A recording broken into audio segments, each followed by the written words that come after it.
ચાલ ચાલ જલ્દી જમવાનું બનાય, બહુ ભૂખ લાગી છે આજે. આજે કાંઈ જ નથી બનાવ્યું, મને આજ બહુ માથું દુખે છે. મને બહુ જ ભૂખ લાગી છે, એનું શું? દરરોજ હું જ બનાવશું, ક્યારેક તમારે બનાવાય. એમ તો હુંય બનાવી નાખું, પણ છે ને સ્ત્રીના જે બનાવેલા ખાવામાં મીઠાશ જ અલગ હોય છે.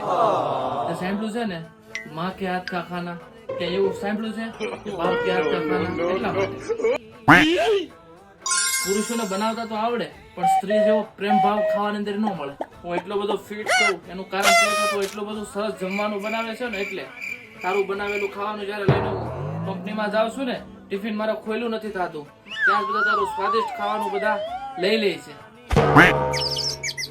તું જેટલું સરસ જમવાનું બનાવે ને, એટલે કોઈની પત્ની આવું સરસ જમવાનું બનાવતી નથી. બાકી જો તું કહેતી હો તો હું બનાવી નાખું, મને કઈ વાંધો નથી. ચાલ હું તો બનાવી નાખું, મને કઈ વાંધો નથી. તમે બેસો, ફ્રેશ થાવ, હું બનાવી નાખું. લ્યો. પાક્કું ને? હા